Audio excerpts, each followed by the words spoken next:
This is Jordan Tower with JT News. Make sure you smash that like button, smash that subscribe, and let's get right into the news. All right, so we got the whole big Meech news of Bleu Davinci. Bleu Davinci, basically painting Big Meech in not the best light, and also calling out other people such as who did he call? He called out Dexter Sosa. He called out J-Bo, a bunch of other people. Said J-Bo got locked in a trunk. Nobody respected J-Bo when J-Bo really was second in command to Big Meech. But anyways,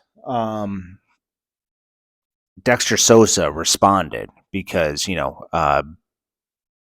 Da Vinci's adamant that he did not snitch. Okay, he posted some paperwork where he tried to, but he didn't know anything. Right?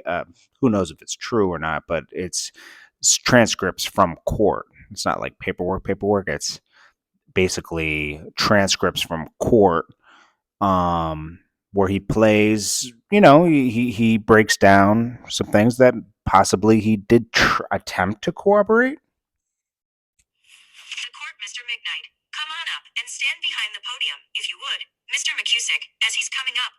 Your Honor, I did leave one thing out. You had asked some of the other defendants whether or not they had cooperated. Mr. McKnight was one of the individuals WHO did attempt to cooperate. He was debriefed by the government, but basically he didn't know anything that was useful against the remaining defendants, so that happened before last week. IT was months ago, that debriefing.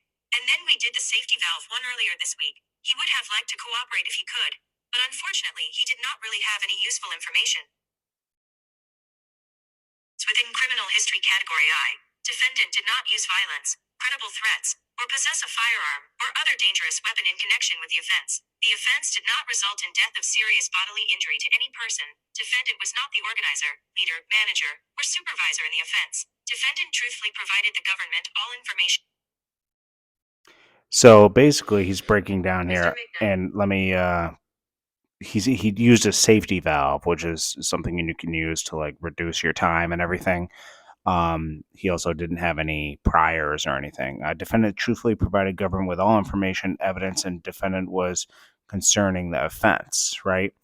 In order to get a safety valve through your criminal defense attorney, you must contact the prosecuting attorney before your sentencing hearing and tell them that you want to provide them with a statement. You must be willing to tell them everything you know about the offense, who else was involved, and you must be forthcoming and truthful. It will be up to the judge to determine whether you meet his requirement.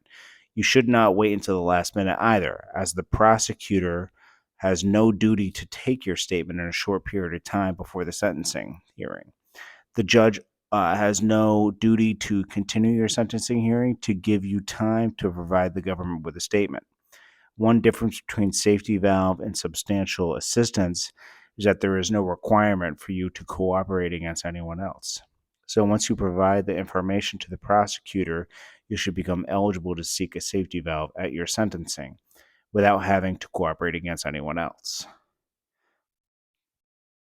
So he didn't use a substantial assistance. He used a safety valve. He clearly states that in the interview with Cam Capone News and other interviews where you do kind of have to cooperate against someone else. They say one difference between a safety valve and a substantial assistance is that there is no requirement for you to cooperate against anyone else.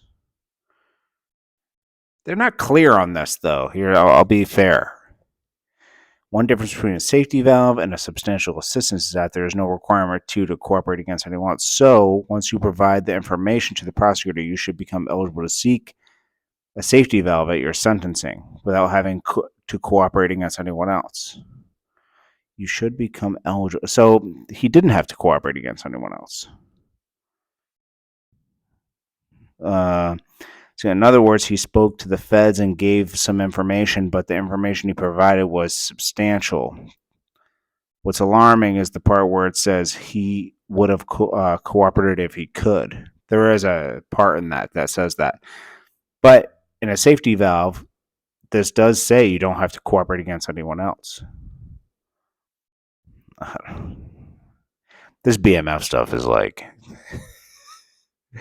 it's getting tricky, okay? But you know, I know everyone's focusing on Blue Davinci, but really, there's way bigger people. Like, they should be breaking down how O Dog and all these people are. Like O Dog can't even show his face. I don't even know where he is. They should see. They don't focus on the real people that really cooperated. Doc's out here. You know, these are people that actually like super cooperated. They should be focused on them. Let's just be honest, though. Like I don't really, Blue Da Vinci's annoying, but it doesn't mean he's not the biggest rat in BMF. And he can't even say he's a rat.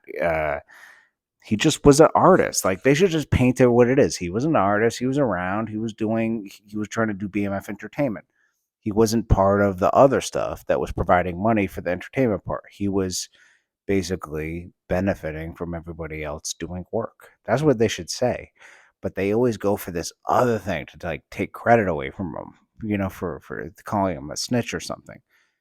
I don't. It's like why don't they just say, "Hey, he was just the artist." That's enough. I don't get it. I don't get why they have to try to smear him so hard. Yes, Blue Da Vinci's annoying, and I think that's what it is. They're just trying to like destroy him on that part. I don't know. This is Jordan Tower with JT News. I'll check you guys in the next one. Peace.